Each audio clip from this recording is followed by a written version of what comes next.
प्रधान न्यायाधीशमा सिफारिस हरिकृष्ण कार्की विरुद्ध संसदीय सुनवाई समितिमा 11 उजुरी। कान्तिपुर समाचारमा आज माओवादी केन्द्र बाहिरिएपछि कोशी प्रदेशमा एमाले नेतृत्वको सरकार सङ्कटमा। नयाँ कानुन अनुसार नागरिकता पाउनुपर्ने माग गर्दै जनकपुरमा प्रदर्शन। नक्कली भुटानी शरणार्थी प्रकरणमा पक्राउ परेकाहरूलाई थुनामा पठाउन के आधार प्रस्तुत गरे सरकारी वकिलले।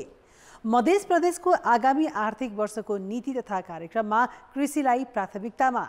अन्तर्राष्ट्रियमा रुस युक्रेन बीच आरोप प्रत्यारोप र खेलकुदमा ए डिभिजन लिग अपडेट। नमस्कार, अब मुख्य समाचार। बजेट निर्माणमा अनधिकृत व्यक्ति संलग्न भएको भन्दै यसपालि पनि विवाद। निश्चित समूहलाई फाइदा पुर्याएको विपक्षीको आरोप, बाहिरिया संलग्न नरहेको अर्थमन्त्रीको जवाफ। अत्यधिक गर्मीसँगै सवारी दुर्घटनाको जोखिम बढ्दो। पछिल्ला 3 सातामा मात्रै 127 जनाले ज्यान गुमाए। राजमार्गमा चालक र सवारीलाई विश्राम स्थलको अभाव।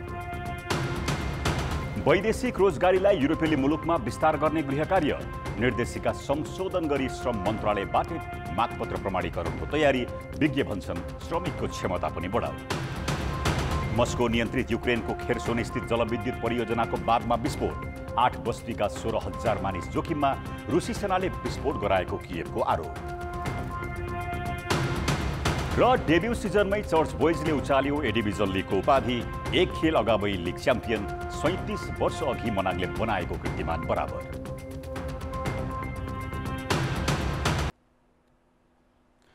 संवैधानिक परिषदबाट प्रधान न्यायाधीशका लागि सिफारिस हरिकृष्ण कार्की विरुद्ध 11वटा उजुरी परेका छन्। प्रस्तावित प्रधान न्यायाधीश कार्की विरुद्ध संसदीय सुनवाई समितिमा इमेल, चिठी र आफै उपस्थित भएर 11वटा उजुरी परेको हो। समितिले 10 दिनको समय दिएर उजुरी आह्वान गरेको थियो। जेठ 26 गतेसम्म थप उजुरी आउन सक्ने समितिले जनाएको छ। तर कस्ता उजुरी परेका छन् भन्ने समितिले सार्वजनिक गरेको छैन। उजुरी पहिचान गरेपछि सदस्यहरूले सुनवाईका क्रममा कार्कीसँग सोध्न सक्नेछन्।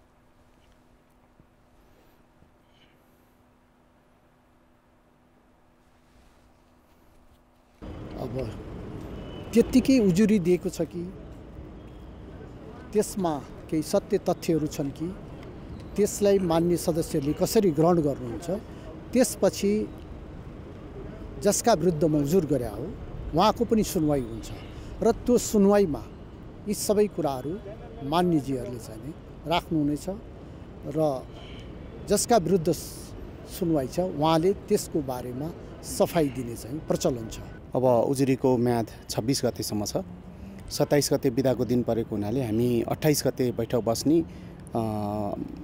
प्रिलिमिनरी छलफल भएको छ। त्यो निर्णय भइसकेको छैन। 28 गते बैठक बस्ने सम्भावना छ।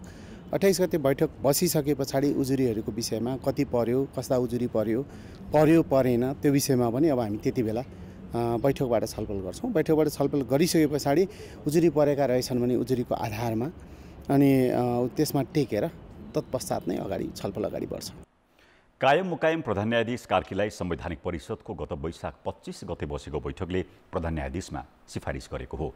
यसअघि निलम्बित प्रधान न्यायाधीश चोलेन्द्र शमशेर राणा प्रधान न्यायाधीशमा सिफारिस गरिँदा संसदीय सुनवाई समितिमा 9वटा उजुरी परेका थिए।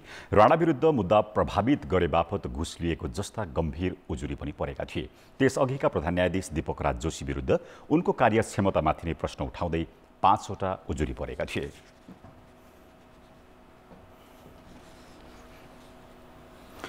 नेकपा माओवादी केन्द्र कोशी प्रदेश सरकारबाट बाहिरिएको छ। विराटनगरमा आज बसेको माओवादी केन्द्रको संसदीय दलको बैठकले मुख्यमन्त्री हिक्मत कुमार कार्की नेतृत्वको सरकारलाई दिएको समर्थन फिर्ता लिएर मन्त्रीहरूलाई राजीनामा गर्न लगाएको हो।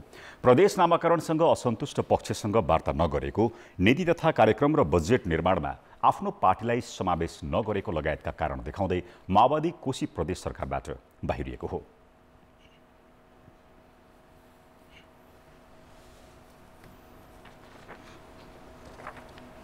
सामान्य हिजो हाम्रो दलको बैठक बसेर एउटा धारणा बनायौँ। आज पार्टीको पदाधिकारीहरू सहित बसेर हामीले औपचारिक रूपबाट सरकारबाट बाहिरिने र चाहिँ नेकपा एमाले नेतृत्वको सरकारलाई दिएको समर्थन फिर्ता गर्ने हामीले निर्णय गरेका छौँ। माओवादीले आफ्नै नेतृत्वमा सरकार गठनका लागि पहल गर्ने पनि निर्णय गरेको छ। यसैबीच आजै बसेको काङ्ग्रेस संसदीय दलको बैठकले पनि आफ्नै नेतृत्वमा सरकार बनाउन पहल गर्ने निर्णय गरेको छ। गठबन्धनमा आबद्ध दलहरूसँग छलफल गरेर यो संसदमा सबैभन्दा ठुलो दलको हैसियतले नेपाली काङ्ग्रेसको नेतृत्वमा सरकार बनाउन पहल गर्ने र केन्द्रले जे निर्णय गर्छ त्यसलाई स्वीकारेर जाने भन्ने निर्णय। अल्पमतमा परेका मुख्यमन्त्री कार्कीले भने प्रदेशसभामा विश्वासको मत माग्ने निर्णय गरेका छन्। उद्योग, कृषि तथा सहकारी मन्त्री भक्ति प्रसाद सिटौलाले जसपाले सरकारलाई दिएको समर्थन फिर्ता लिएको 30 दिनभित्र प्रदेशसभामा विश्वासको मत लिने बताए। राप्रपा र एमाले त सरकारमा सामेलै छ। त्यसले गर्दा हाम्रो नैतिक दायित्व के हुन्छ भने विश्वासको मत लिनका लागि यो संसद प्रदेशसभा सदस्य प्रदेशसभामा हामीले फेस गर्नुपर्छ। त्यहाँ हामी फेल भयौँ भने अनि यसको अरू तमाम विकल्पहरू छन्। 93 सदस्यीय प्रदेशसभामा बहुमत जुटाउन 47 जनाको समर्थन चाहिन्छ। तर सरकारसँग एमालेका 40 र राप्रपाका 6 गरी 46 जना प्रदेशसभा सदस्य मात्रै छन्। सरकार बाहिर कांग्रेसका 29, माओवादी केन्द्रका 13, एकीकृत समाजवादीका 4 र जसपाका 1 गरी 47 जना प्रदेशसभा सदस्य छन्। माओवादी सरकारबाट बाहिरिएसँगै नीति तथा कार्यक्रम पारित नहुने निश्चित भएपछि कोशी सरकारले आजका लागि तय भएको नीति कार्यक्रम प्रदेशसभामा पेश गरेन। अर्थमन्त्री प्रकाश शरण महतले बजेट निर्माणका क्रममा कुनै अनधिकृत व्यक्तिको प्रवेश नभएको जवाब दिएका छन्। प्रतिपक्षी दलहरूले करका दर हेरफेरमा अनधिकृत व्यक्तिलाई संलग्न गराइएको भन्दै प्रश्न उठाएपछि प्रतिनिधि सभाको बैठकमा जवाब दिएका मन्त्री महतले निर्णय प्रक्रियामा कोही बाह्य व्यक्तिको प्रवेश नभएको बताएका हुन्। उनले बाहिर चर्चामा आएका व्यक्तिले आधिकारिक निर्णय बमोजिम टाइप मात्रै गर्ने गरेको दाबी गरे। निर्णय प्रक्रियामा कहीँ कतै पनि उहाँको सहभागिता छैन। उहाँको निर्णय गरेको कुरालाई इन्ट्री गर्ने मात्रै उहाँको जिम्मेवारी हो। के इन्ट्री गर्ने भन्ने कुरो निर्णय प्रक्रियामै बसेको पदाधिकारीले निर्देशन दिए अनुसार उहाँले इन्ट्री गरेको, त्यसको चाहिँ इन्ट्री गरेर जुन तपाईँहरूको बिचमा आएको छ त्यसको स्वामित्व हामी निर्णयकर्ता जो थियौँ त्यो निर्णयकर्ताहरूले चाहिँ हामी चाहिँ लिएका छौँ र त्यसलाई चाहिँ डिफेन्ड गर्न जुनसुकै ठाउँमा डिफेन्ड गर्न पनि हामी तयार छौँ।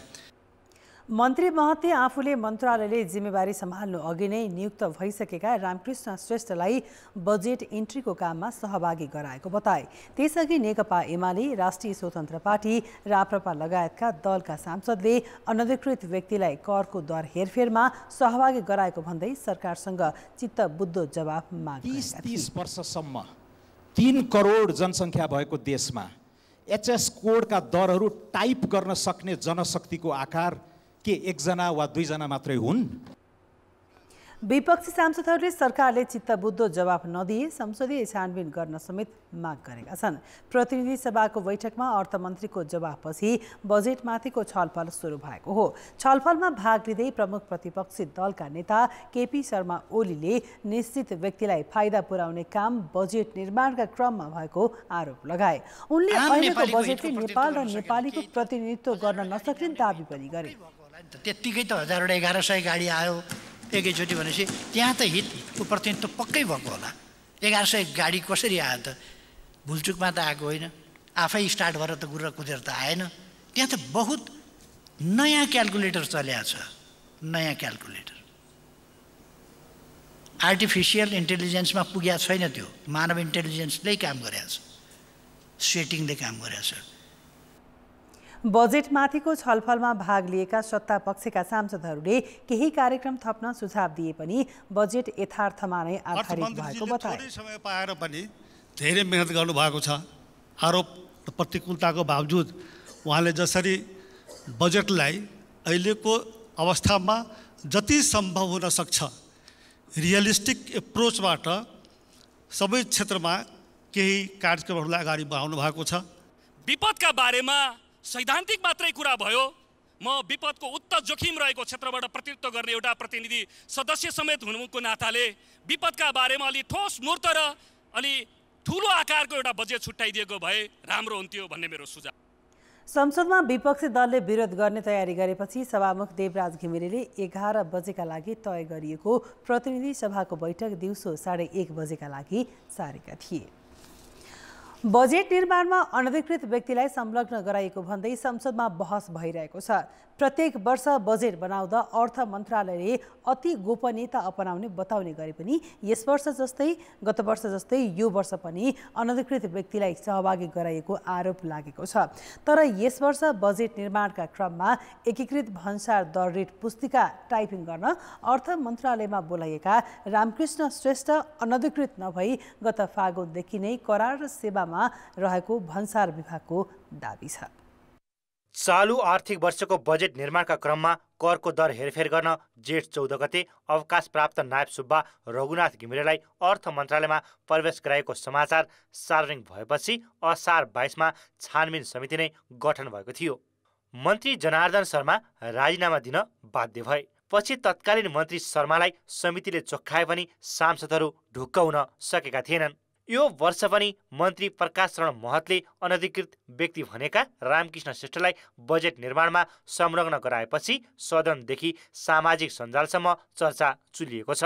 तर उनै अनधिकृत भनेर आरोप लगाएका व्यक्ति श्रेष्ठले भने आफू 30 वर्षदेखि भन्सार विभागमा काम गरेर गत वर्षको वैशाखमा मात्रै अवकाश पाएको बताएका छन्।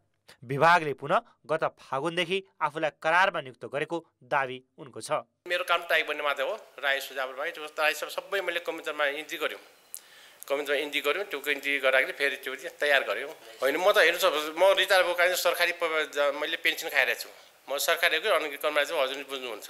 फेरि मलाई फेरि करारमा नियुक्ति गरेछ म अनधिकृत हो कि के हो त्यो हजुरले नै बुझ्नु। भन्सार विभागले पनि नयाँ भन्सार ऐनको मस्यौदा बनाउन श्रेष्ठलाई करारमा नियुक्त गरेको जनाएको छ।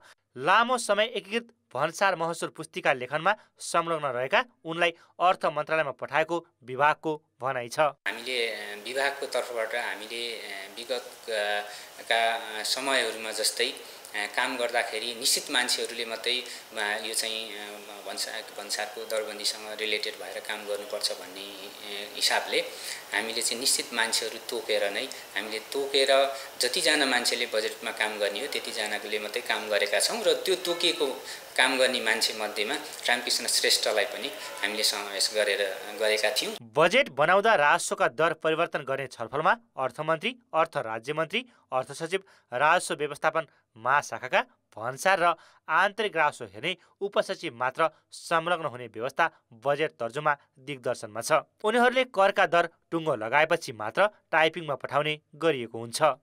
कतिपय कुराहरूमा दक्ष व्यक्तिहरूको आवश्यकता पर्छ कि जस्तो त्यो भन्सारकै पनि एचएस कोडिङ गर्ने काममा अलिकति त्यो विषयमा प्राज्ञिक दक्ष मतलब तपाईँको प्राविधिक दक्षता भएको व्यक्तिको जरुरी हुन्छ।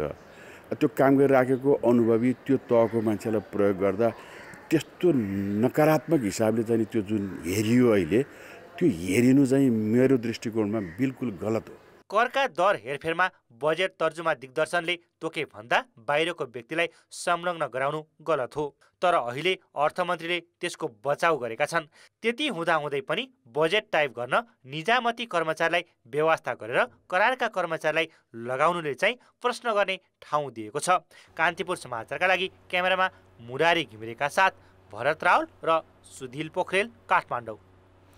सुनकोशी नदीमा बेपत्ता भएका प्राविधिक शिक्षा तथा व्यावसायिक तालिम परिषद सिटिभिटीका 2 जना कर्मचारीको शव फेला परेको छ।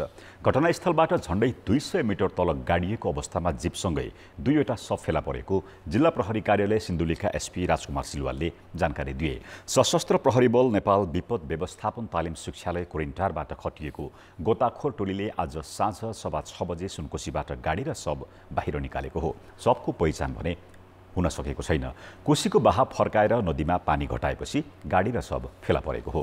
भक्तपुरबाट खोटाङतर्फ जाँदै गरेको सिटिभिटीको बा 1J7467 नम्बरको जीप शुक्रबार दिउँसो मध्य पहाडी लोकमार्गको खुरकोट घुम्री सडक खण्ड अन्तर्गत गोलन्जोर गाउँपालिका 7 को लैकुनबाट सुनकोशी नदीमा खस्दा सिटिभिटीका प्रशासन शाखाका निर्देशक कृष्ण केसी, योजना महाशाखा निर्देशक यम प्रसाद भुर्तेल र विद्युत प्राविधिक भानु पौडेल बेपत्ता भएका थिए। सुन्दा अपत्यारिलो लाग्न सक्छ। गर्मीयाममा सवारी दुर्घटना बढी हुने गर्छ। तर गर्मीसँगै सडकमा हुने धुलो, चालकमा बढ्ने आलस्य र गाडी तात्ने समस्याले दुर्घटनाको जोखिम हुने गरेको छ। अघिल्लो वर्ष गर्मी र जाडो महिनाको तथ्याङ्कले यही कुरालाई पुष्टि गर्छ। गत शुक्रबार प्राविधिक शिक्षा तथा व्यावसायिक तालिम परिषद सिटी-भिटीका कर्मचारीहरू सवार गाडी सुनकोशी नदीमा खस्दा एकजना अझै बेपत्ता छन्। अघिल्लो 3 साताको तथ्याङ्कलाई हेर्ने हो भने देशभर 1796 सवारी दुर्घटना भए, जसमा 127 जनाले ज्यान गुमाएका छन् भने 1867 जना घाइते भए। सवारी दुर्घटनाका थुप्रै कारणमध्ये एउटा कारण हो अत्याधिक गर्मी। त्यसो त अघिल्लो वर्ष चैत्रदेखि भदौसम्ममा देशभर 16,486 सवारी दुर्घटना भएका थिए भने असोजदेखि फागुनसम्ममा भएको सवारी दुर्घटनाको सङ्ख्या 18,017 छ। चैत्रदेखि भदौसम्मलाई सामान्यतया गर्मीयाम मानिन्छ। पछिल्लो 1 सातामा देशभरको तापक्रम बढेको छ। मधेस तराईमा तापक्रम 41 डिग्री सेन्टिग्रेडसम्म पुगेको छ भने पहाडी जिल्लाहरूमा पनि 33बाट झरेको छैन। मौसममा आएको परिवर्तनको प्रभाव सवारी प्रयोगकर्तालाई प्रत्यक्ष पर्ने गरेको हुन्छ। धेरै गर्मी भएपछि चक्कर आउला जस्तो हुने अवस्था हुन्छ। गाडी हिट भएर बस्ने अवस्था पनि हुँदैन। खास गरी अब नन स्टप हिँड्नुपर्ने ठाउँमा अब धेरै ठाउँ 2 दिन लाग्ने ठाउँमा 3 दिन कि रातभरि हिँड्नु पर्यो। गर्मीले त निद्रा लाग्छ, अब त्यही हो, रेस्ट गर्दै आउनुपर्छ। एकातिर आफैमा जोखिमयुक्त सडक, अर्कोतर्फ राजमार्ग क्षेत्रमा नै धुलोका कारण झ्याल खोल्न नसकिने अवस्था छ। पंखा र एसी बिनाका सवारीले यात्रुको यात्रा कष्टकर हुन्छ। त्यसो त अधिक तातेको राजमार्गमा चालक निदाउने समस्या पनि छ। लामो दूरीसम्म लगातार एकै व्यक्तिले सवारी चलाउँदा तापक्रमकै कारण सवारीमा समस्या आई दुर्घटनाको जोखिम समेत बढ्छ। मौसमै गर्मी छ, इन्जिन पनि कुदाउँदाखेरि हिट भइरहेको हुन्छ। अब ठाउँ ठाउँमा गएर चाहिँ अब प्रत्येक 70-80 किलोमिटर पुगेपछि रेस्ट गराउने, रिफ्रेस गराउने, चालक पनि आफू पनि रिफ्रेस हुने, गाडीलाई पनि अलिकति रेस्ट गराएर चाहिँ जाँदाखेरि चाहिँ दुर्घटना पनि कम हुने। हाम्रो शरीरमा प्रशस्त मात्रा यो पानीको मात्रा कम हुँदै जाँदाखेरि चाहिँ अब रिङ्गटा लाग्ने, कमजोर हुने, किनभने ड्राइभ गराउँदा एकदम फोकस हुनुपर्छ होइन, अनि एक्सिडेन्ट हुन सक्ने सम्भावना बढ्छ। थाकेका चालकलाई फ्रेस हुन राजमार्ग क्षेत्रमा पर्याप्त रिफ्रेस सेन्टरको स्थापना गर्ने र गर्मीको समयमा सवारी प्रयोग गर्दा आफूसँगै चालकले सवारीलाई पनि निश्चित दूरी पार गरी आराम गराउन जरुरी छ।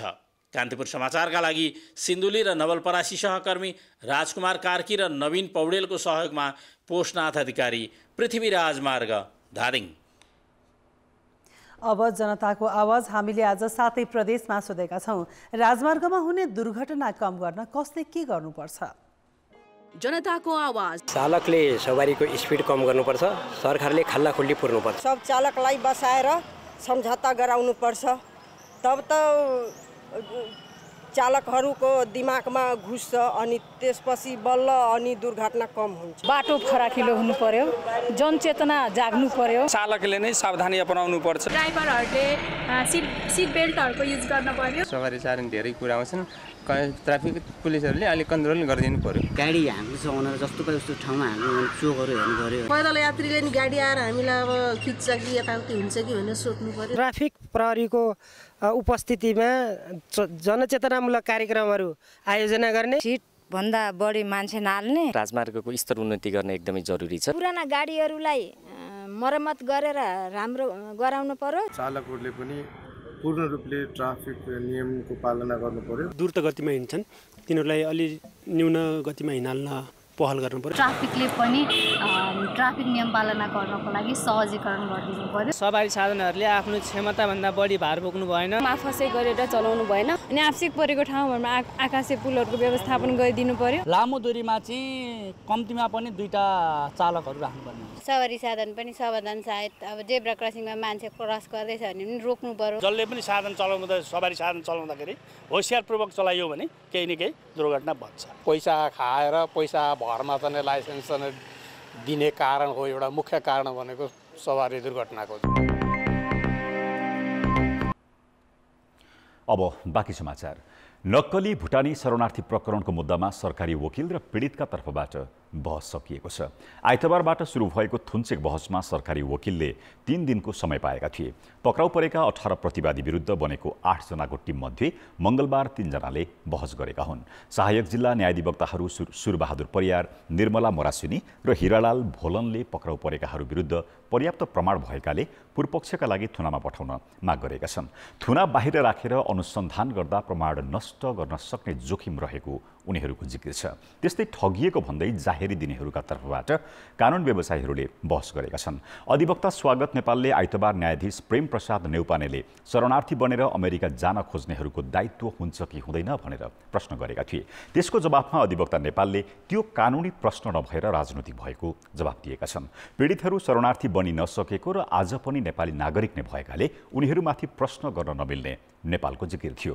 त्यस्तै उनले पक्राउ परेका बालकृष्ण खाँड, टोप बहादुर रायमाझी लगायतलाई हतकडी नलगाएर सामन्तवादको झल्को दिएको पनि तर्क गरे। त्यस्तै राष्ट्रसङ्घीय शरणार्थी नियोग UNHCRले तेस्रो देश पुनर्स्थापना गर्न बन्द गरिसकेको अवस्थामा कार्यक्रम चलिरहेको भन्दै झुक्याएर सङ्गठन बनाएर अपराध गरेकाले सबै विरुद्ध सङ्गठित अपराध सम्बन्धी कसुरको सबैभन्दा गतिलो उदाहरण प्रतिवादीहरू भएको अधिवक्ता नेपालको दाबी छ।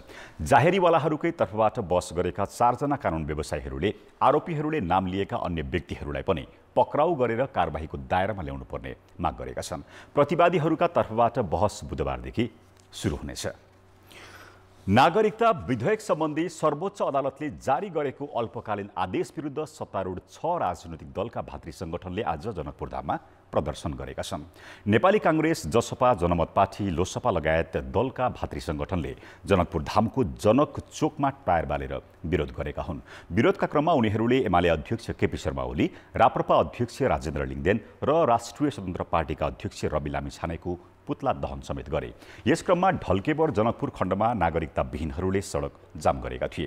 राष्ट्रपतिद्वारा प्रमाणीकरण गरिएको नागरिकता विधेयक तत्काल कार्यान्वयन नगराउन सर्वोच्च अदालतले अल्पकालीन अन्तरिम आदेश जारी गरेपछि नागरिकता लिनबाट वञ्चित भएका युवा आन्दोलित भएका हुन्। धनुषामा मात्र 20,000 भन्दा बढी युवा जन्मसिद्धका आधारमा नागरिकता लिनबाट वञ्चित छन्। सरकारले बजेट मार्फत आयातित फलफुल तथा तरकारीमा मूल्य अभिवृद्धि कर लगाएपछि मूल्य बढेको छ।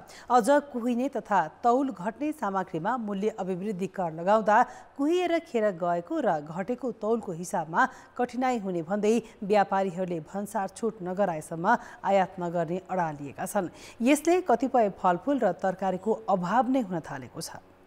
सरकारले बजेट मार्फत आलु, प्याज, फ्रोजन, केराउ, भुडी लगायतका आयातित तरकारीमा कर लगाएको छ। यस्तै स्याउ, एभोकाडो, किवी, स्ट्रबेरी जस्ता फलफुल पनि करको दायरामा परेका छन्। 40 रुपियाँको प्याज अहिले 60 रुपियाँ पुगेको छ भने 280 देखि 300 रुपियाँ पर्ने स्याउको मूल्य 350 देखि 400 रुपियाँ पुगेको छ। सरकारले फलफुल तथा तरकारी जस्तो चाँडै कुहिने वस्तुमा मूल्य अभिवृद्धि कर लगाएको भन्दै व्यापारी आन्दोलित छन्। यस्ता वस्तुमा भन्सार छुट गर्नुपर्ने माग उनीहरूको छ।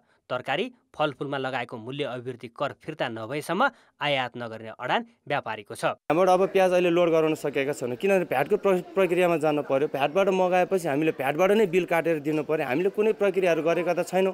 त्यो प्रक्रियाको जुन विरोधमा हामी छौँ। आलुमा व्यापारीले प्रति केजी 4 रुपियाँ भन्सार तिर्दै आएका थिए। त्यसमा 13% मूल्य अभिवृद्धि कर थपिएको छ। प्याजमा प्रति केजी 6 रुपियाँ भन्सार तिर्दै आएको र अग्रिम बुकिङ मार्फत 5% कर तिर्नेमा भ्याट थपिएपछि प्याजको भाउ पनि बढेको छ। तर व्यापारीले कुहिने सामानमा भ्याटको हिसाब गर्न नसकिने भएकाले आयात नै नगर्ने बताएका छन्। गाडीमा आउँदा कुहिएर जान्छ। कुहिएर जाँदाखेरि 2-4 टन नै फाल्नुपर्छ हामीले। 2-4 टन फाल्दाखेरि त्यो हामी कहाँ मिलाउने? सरकारलाई ट्याक्स त दिने, तर त्यो कहाँ मिलाउने? या त हामीले त्यसलाई थपै गरेर बेच्नु पर्यो। थप गरेर बेच्दा उपभोक्तालाई मार पर्ने हो। नेपालमा वार्षिक 40 अर्बको तरकारी र 22 अर्बको फलफुल आयात हुने गरेको छ। सरकारले आयात प्रतिस्थापन गर्ने नीति लिए पनि पूर्व तयारी गरेको छैन।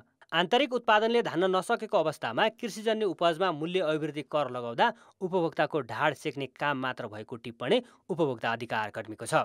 राज्य सञ्चालन गर्नुको लागि त्यही राज्यको आम नागरिकको हित विपरीत जुन काम सरकारले गरेको छ, यो कर उठाउने काम गरेको छ, त्यो अत्यन्त खेदजनक छ। र यसले के एउटा भन्छ भने सङ्घीय शासन पद्धति नेपाली जनताको लागि होइन, नेताहरूको लागि हो भने प्रष्ट यसले प्रमाणित गरेको छ। राजस्व बढाउने नीति लिएर सरकारले तरकारी र फलफुलमा कर लगाएपछि त्यसको असर उपभोक्ताको भान्सामै परेको छ। कान्तिपुर समाचारका लागि क्यामेरामा राजेन्द्र महर्जनका साथ सिर्जना बास्तोला र भरत रावल, काठमाडौँ।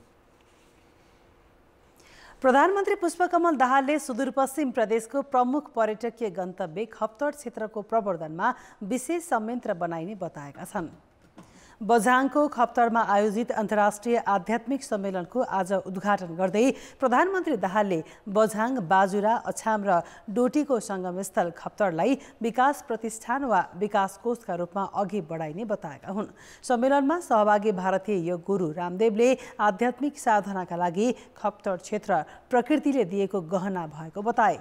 जेठ 25 गतेसम्म चल्ने सम्मेलनमा सहभागी हुन पूर्व प्रधानमन्त्री झलनाथ खनाल, उप प्रधानमन्त्री तथा गृहमन्त्री नारायण काजी श्रेष्ठ, परराष्ट्र मन्त्री एनपी साउथ लगायतका उच्च पदस्थ अधिकारीहरू खप्तर पुगेका थिए। अर्थ र विकास। खाडी र मलेसियाले नेपाली श्रमिक लिन थालेको 38 वर्षपछि सरकारले युरोपेली सहित सबैजसो मुलुकमा वैधानिक तवरले श्रमिक पठाउने गृह कार्य थालेको छ। 178वटा देशमा संस्थागत तवरले श्रमिक जान पाउने गरी निर्देशिका संशोधन गर्न लागि छ। यता श्रम क्षेत्रका विज्ञहरूले भने विश्व बजारले माग गरे अनुसार श्रमिकको सिप र क्षमता विकास गराउन सुझाव दिएका छन्।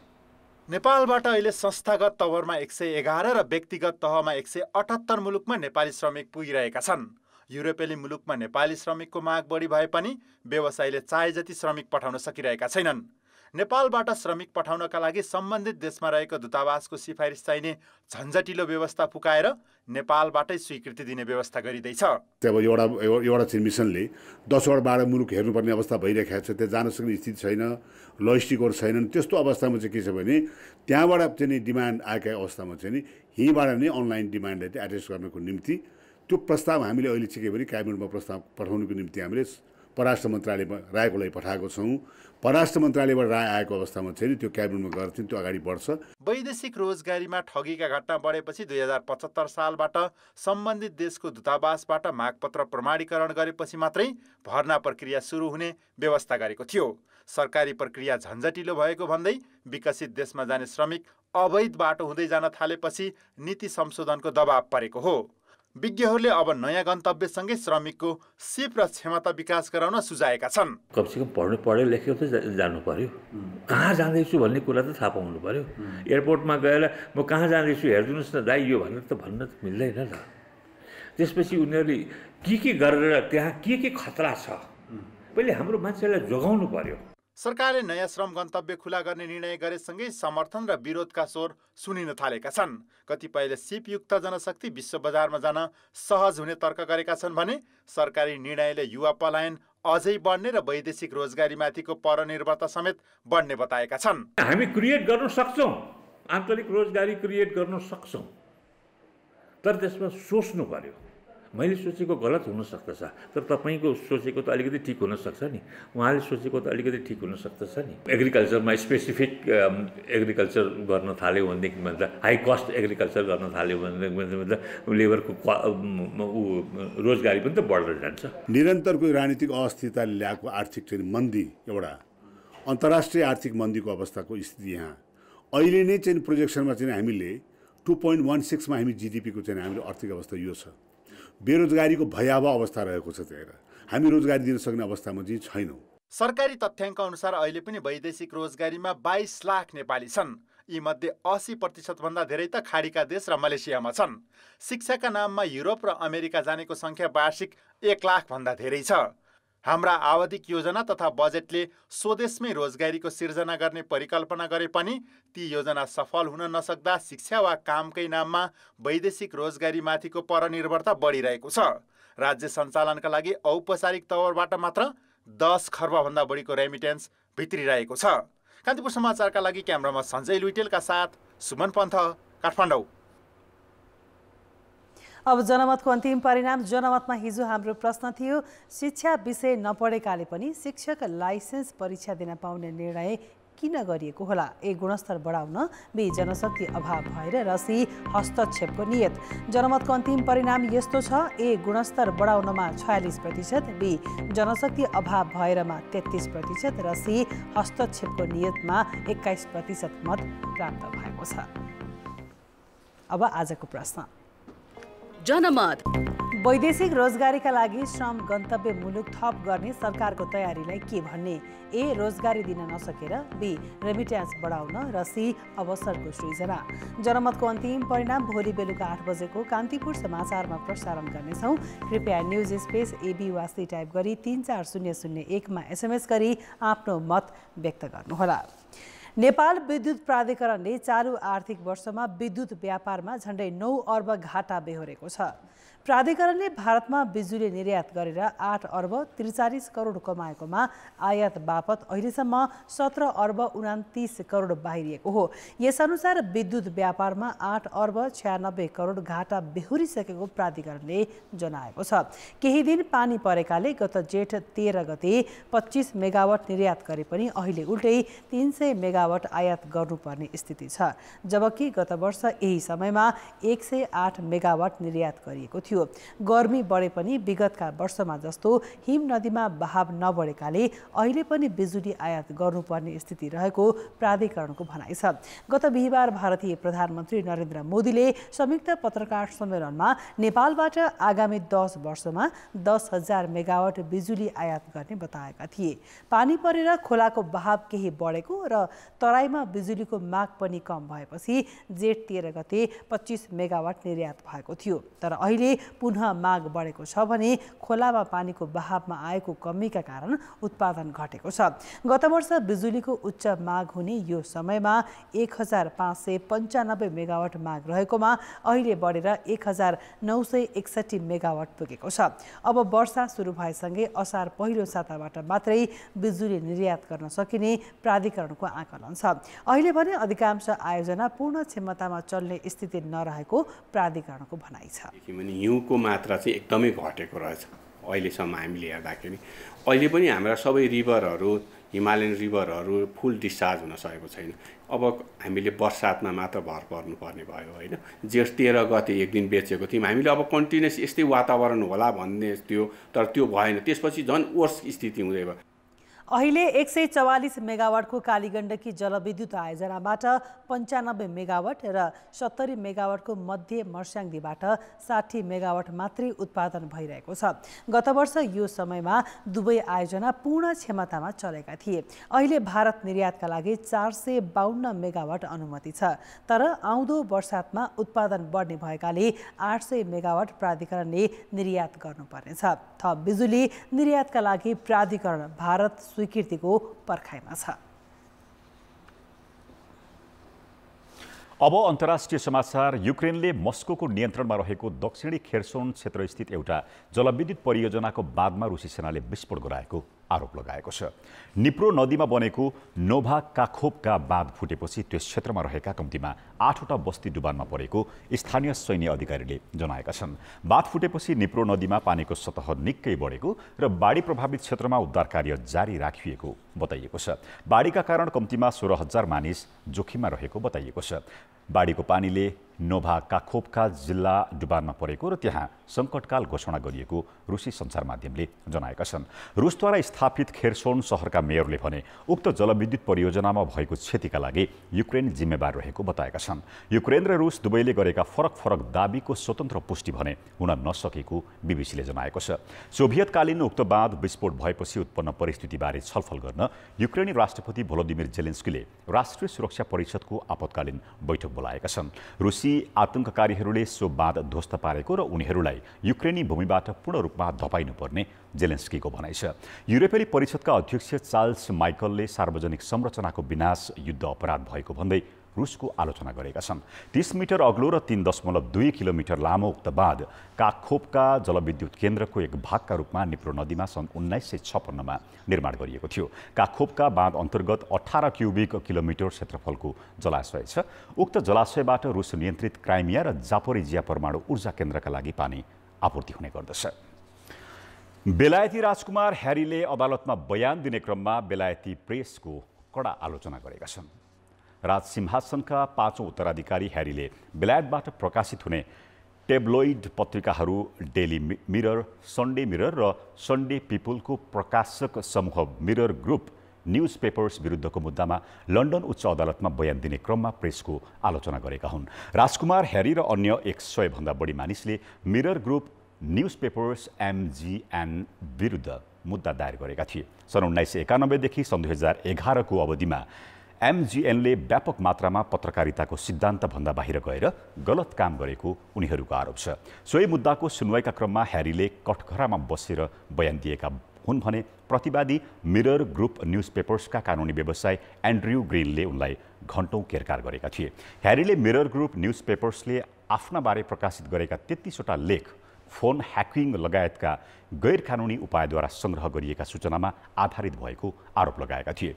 आफ्नो बयानमा ह्यारीले आफू इटेन कलेजमा अध्ययन गरिरहेका बेला ट्याब्लोइड पत्रिकाले आफ्नो भोइस मेल ह्याक गरेको आरोप लगाएका थिए। ह्यारी वर्तमान राजा चार्ल्स तृतीयका कान्छा छोरा हुन् भने सन् 2020 को जनवरी 8 मा राजकुमार ह्यारी र उनकी श्रीमती मेगन मर्केलले राजपरिवारको सक्रिय सदस्यका रूपमा नरहने घोषणा गर्दै अमेरिका बसाइ छरेका थिए।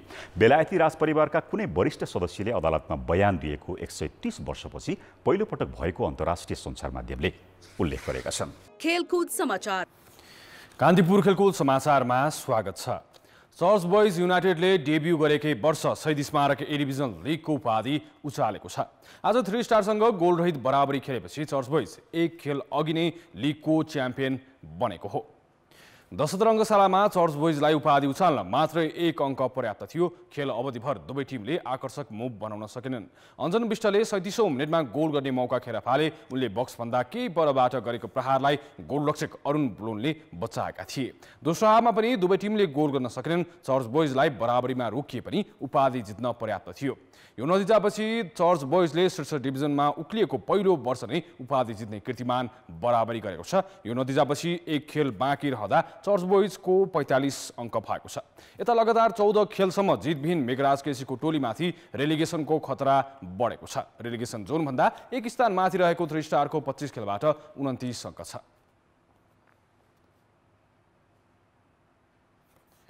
नवप्रवेशी चर्च बोइज युनाइटेडले पहिलो सहभागितामै शहीद स्मारक ए डिभिजन लिगको उपाधि जितेर इतिहास रचेको छ।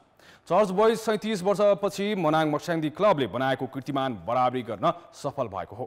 उत्कृष्ट सुरुवातका बावजुद खेलाडीको चोट र प्रशिक्षकको फेरबदलले लय गुमाएको चर्च बोइजले अन्ततः एक खेल अगावै उपाधि जित्न सफल भयो।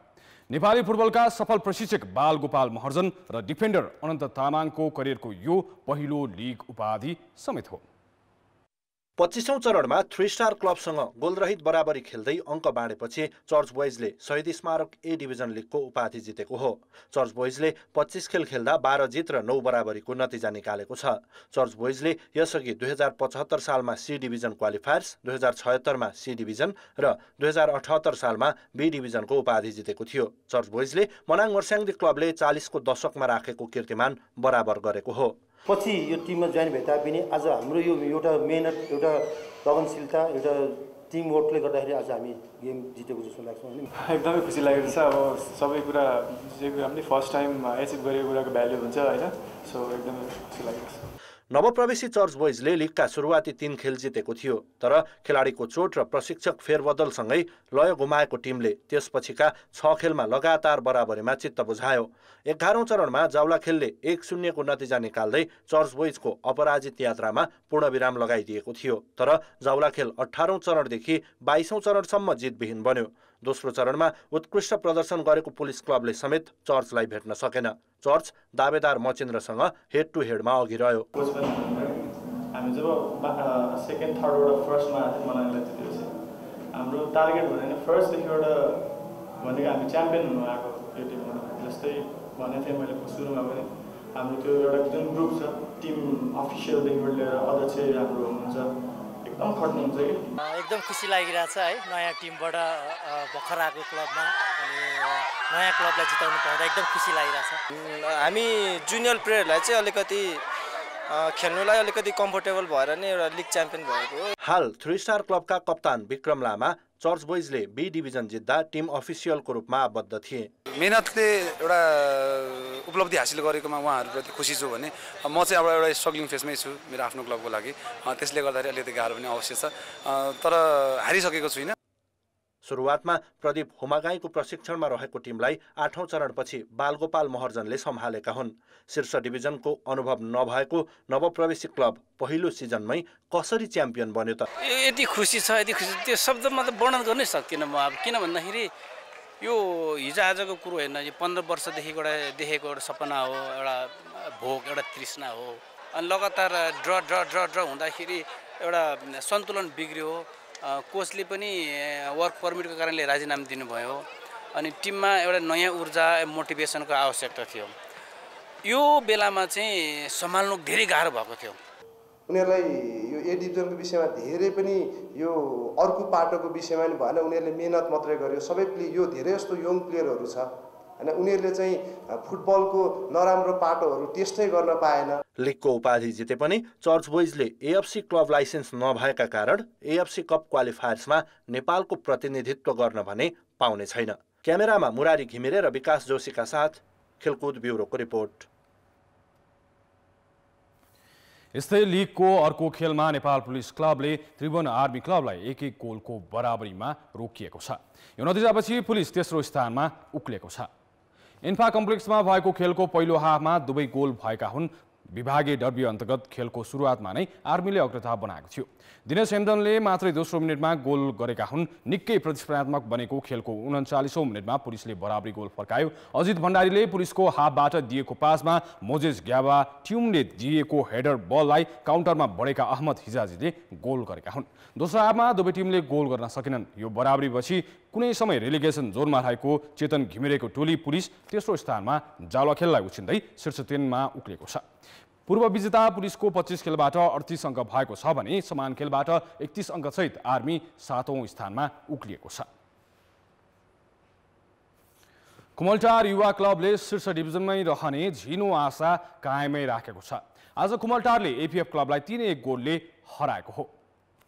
च्यासल मैदानमा भएको खेलको पहिलो हाफमा नै कुमलटारले 2 गोलको अग्रता बनाएको थियो। मेसिके ओलोमौले 13औं मिनेटमा दार्शनिक गोल गरी कुमलटारको खाता खोले। उनले मध्य भागबाट गरेको फ्री किक प्रहार सिधै गोलमा परिणत भएको थियो। पहिलो हाफको इन्जुरी समयमा मेसुकेले नै गरेको गोलसँगै कुमलटारले अग्रता दोब्बर बनायो। एकल प्रयासमा गरेको पहिलो प्रहार एपीएफका गोलरक्षकले रोक्दा रिबाउन्डमा सोही बलमा दोस्रो प्रयासमा उनले गोल गरेका हुन्। दोस्रो हाफ सुरु भएको मात्रै 10 मिनेटमा गोलरक्षक अघि बढेको अवस्थामा स्टेफन बिनुङले गोल गरी कुमलटारलाई 3-0 को बलियो स्थितिमा पुर्याएका थिए। इन्जुरी समयमा सनी श्रेष्ठले एपीएफका लागि सान्त्वना गोल फर्काए। यो जितपछि कुमलटार पुछरबाट 1 स्थान माथि उक्लिएको छ। उसको 25 खेलबाट 27 अङ्क भएको छ। तालिकाको पुछारमा रहेको फ्रेन्ड्स 1 अङ्कले पछि छ। अब बाँकी 1 खेल कुमलटारले जितेमा र पुछारका टिमले हारेमा कुमलटार ए डिभिजन मान्यता जोगाउन सफल हुनेछ। यस्तै आजै भएको अर्को खेलमा साधुबाटो युवा क्लबले जावलाखेल युथ क्लबलाई 1-0 गोलले हराएको छ। कान्तिपुर खेलकुद समाचारहरूलाई यति नै। कान्तिपुर समाचार अहिलेलाई सकियो। कान्तिपुर टेलिभिजन हेर्दै गर्नुहोला। नमस्ते।